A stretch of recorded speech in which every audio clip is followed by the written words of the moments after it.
Hey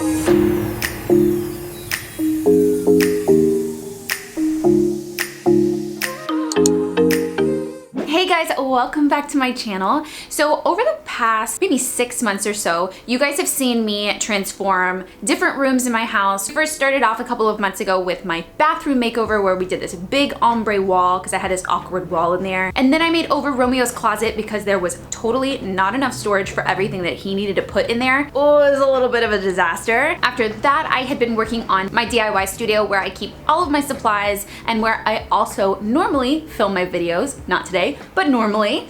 Then I moved on to our extreme bedroom makeover. I completely restyled, completely did our bedroom over, new wallpaper, new furniture, everything. If you guys haven't checked out any of my room makeovers that I've done in my house so far, I will link them all down below so that you guys can. And now we are in my living room. I don't want to get rid of my furniture. I just want to make it work better. I feel like my living room has just become like a combobulation of all of the different DIY projects that I've done over the past year, and things have gotten put places and don't even get me started. It needs some help. So let me show you around the space and then we will get started cleaning it out. So here is my living room right now, and here is my sweet muffin. Kinsley, you want to help with the makeover? See a lot of DIYs that I've actually done in this room already. I've got all of these cords coming from the TV and it's just a mess. So we've got to figure out a solution for all of those cords. My yoga mat, hi yoga mat. And then on the couch, just the pillows are a situation. They're just so plain and just like I'm not feeling it anymore. And then I have this random green pillow. Like, what are you doing in my house? Like, where did you come from? And then we have the coffee table issue. I have designed this coffee table so many times over the years that it's just become like this tray that catches all of our stuff. So before I start any project, I definitely look for some form of inspiration, whether it's through catalogs from stores that I love or Pinterest. You guys know that I love a good Pinterest board. I love getting inspiration from Pinterest, and I had a very specific style that I had to stick to because I was keeping the furniture that I had. So because the couch is the largest part of my living room and it's a very specific dark gray with a hint of green undertone, I started by looking on Pinterest for dark gray couch living room inspiration. And I started to explore what type of colors were actually going to go well with my couch. I found a couple of inspiration pictures that I really liked where they paired a dark gray couch with really, really rich warm tones. Golden yellows, chocolate brown, rust colors, and then of course another color of gray. So when I went to Joann's to look for fabrics for the DIY pillows, I picked up these colors to kind of invite them into the room, make a dark gray couch look warm and inviting and cozy, but also have some color to it. Okay, let's get started. Fun fact, I have every September Vogue magazine starting from 2011. We've had all these like ugly plugs hanging down on the side of the mantle, and I just realized that we have adapters that you can plug your TV cords into the wall, and you don't have those cords all hanging off. So okay, an hour later of trying to figure that out, I got away with only having one white cord, so you can't even see it. So I feel like that was a success. The TV is not fully mounted, but it is attached to the wall. Moving on. For styling the pillows, I really wanted something larger in the back. So this is our velvet and leather trimmed pillow. And then putting lighter colors in the front of that to brighten up the couch. Our pom-pom. And then our golden one to bring in some color. In addition to the throw pillows that I made in part 1 of this series, I also made this chocolatey brown faux leather pillow that's a little bit of a different shape. It's more rectangle. Just cutting the fabric 16 inches by 26 inches, so it makes a rectangle, and then sewing about 1/2 inch all the way around, turning it inside out and putting in some stuffing, put the stuffing in, and then stitching it closed. And then the new chocolate pillow that I just made, kind of nestled in there, it gives it a different kind of color palette. And then over on this side, I made another velvet and leather edged pillow. All of these match, but this one I decided not to do anything to because I just wanted something simple and clean. Tassel pillow is so pretty and I didn't want anything to take away from it. So I can always go back in and put some pom-poms around it. So you guys let me know in the comments if you think I should go back and put some pom-poms around this pillow. I'm thinking I should. So we are gonna be doing a DIY to go on each side of my fireplace. So the furniture on each side of the fireplace will be different, but what's hanging on the walls will be the same. Seeing these wall hangings on Pinterest that were so pretty, they had this half circle shaped wooden top, and then they had all of these beautiful color yarns hanging from them. Well, I'll link these inspiration pictures down below, but I decided that I wanted to do my own spin on it, picking my own yarns and using not wood, but something else. For this DIY, I needed supplies from a couple of different places. I went to Crate and Barrel and picked up these natural colored placemats. I also picked up an embroidery hoop, and since I had done some projects in here already using yarn, I wanted to bring in those same types of colors. I went to Joann's and picked up some of the same yarn we did the pom-pom pillow out of, tan color to pair with it, a darker color to match the couch and bring some darkness up on the wall. The first thing that we're gonna do is cut our embroidery hoop, both the inside and the outside, in half.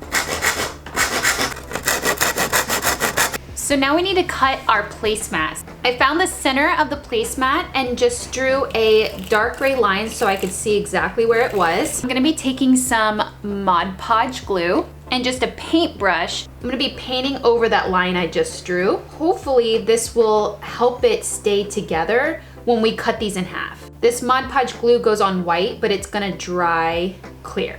I'm just gonna let that dry a little bit and then we're gonna cut them in half. We are gonna cut along our line.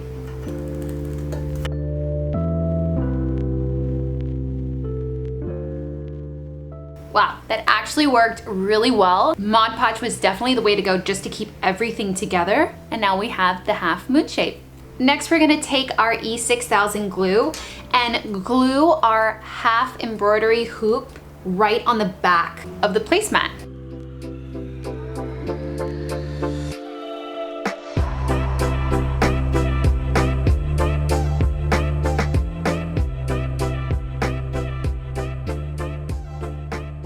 I'm gonna rest a book on top just so it stays weighted down.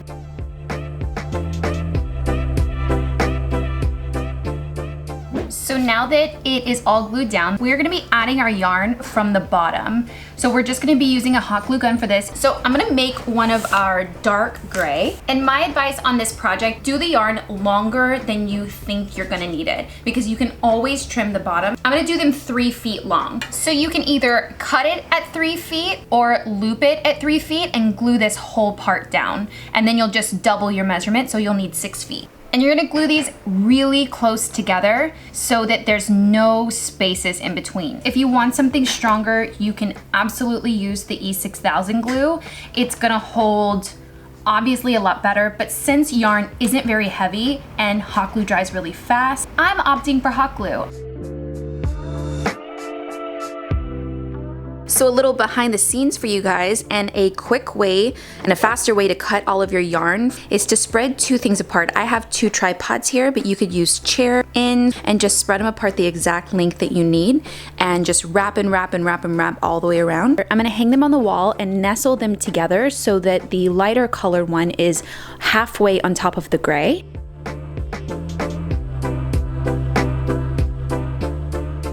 And then I went back and trimmed the edge. This is why it's important to have more yarn length than less, because you can always trim and always shape the wall hangings exactly how you want them to fit the space. For the dark gray, I just cut it straight across the bottom, right at the top of the chair where it was gonna hit. For the golden one, I really wanted this different shape. Once I hung them on the wall, I didn't like that they were both the same length or both the same shape, just different colors. So I opted to curve the bottom edge of this one, and I think it made it look really different, made them make sense nestled together like this, and they came out really well. On the opposite side, I just hung them backwards, so to speak. So I put the long long, dark one on the left-hand side, and then nestled the smaller one on the right-hand side. Okay, so let's talk about rugs. Because we have wooden floors in here and it's like a really rich yellowy wood, didn't want anything too dark because it was already dark, and then we had a dark couch. Headed off to HomeGoods, I didn't really want any kind of design in the rug for this space. Really simple and really comfy. I also picked up a 5x8 cushion.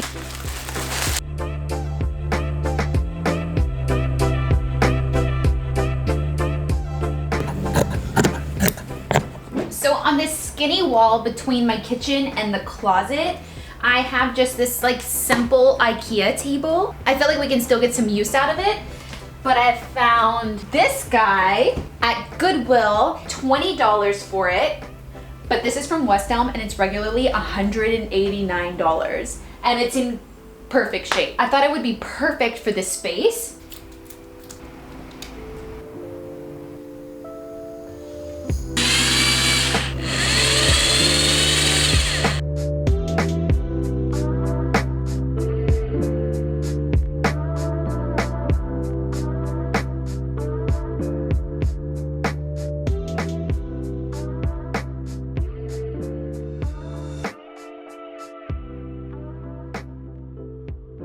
So for this side table, I've been collecting a few pieces that I found at Goodwill for $1. This tall, skinny vase, I just added some pampas grass to it. I also found this lamp for $1 on the same day, actually. I found a couple of great finds that day, and it didn't come with a shade, but I just picked up this shade that was about $2.99 at a Goodwill, and I wanted to upcycle it. So a DIY that I've done in a previous video in the Boho Extreme Bedroom Makeover, I upcycled a lampshade using some jute twine, and I just wrapped the jute twine around the lampshade vertically, covering the entire lampshade. This is a great way to upcycle a lampshade that you kind of don't like or doesn't go with your decor. You can just add some twine.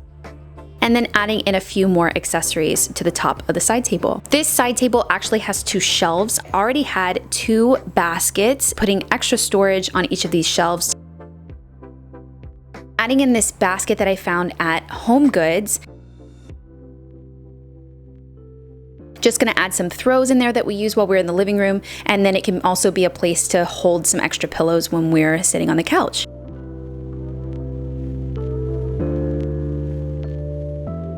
I have these dark brown wood pieces, and it's a set of 3. You can hang them on the wall, you can put them as a centerpiece on a table. So I really wanted to incorporate them into this room somehow. So I think what I'm gonna do is leave this larger one on the coffee table to add contrast between the marble and the lighter colored rug. And then these 2, I'm thinking about hanging them up above the couch up here to introduce some warmth on that wall, because that wall is bare and it definitely needs something.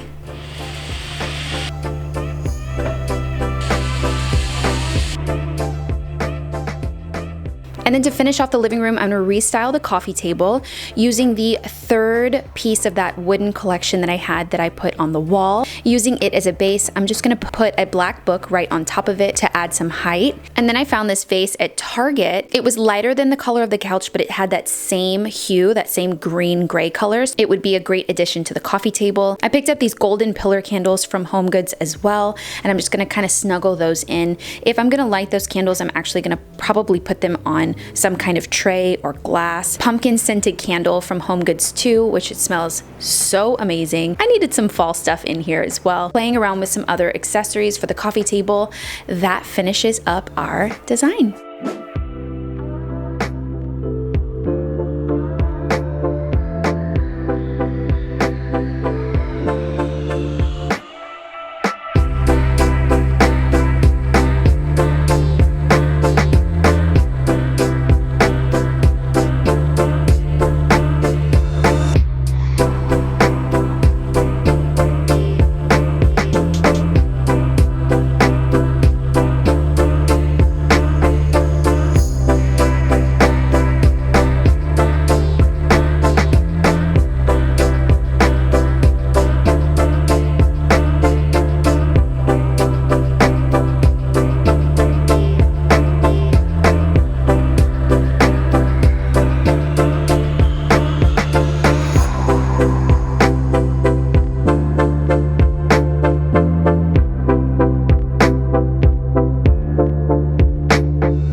you guys enjoyed this video, and if you did, definitely give it a thumbs up below. If you guys haven't checked out all of the other makeover videos that I've done in our home, I'll leave them all linked down below. And if you're not already part of the DIY family, definitely hit that subscribe button below. I post a new video every Sunday and you're not gonna wanna miss them. So I will see you guys next week. Bye guys.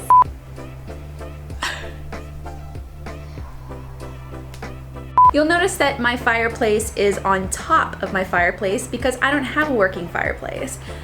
I have a fake fireplace, a faux fireplace mantle with no fire. It's creating a mood. What was that? What was that?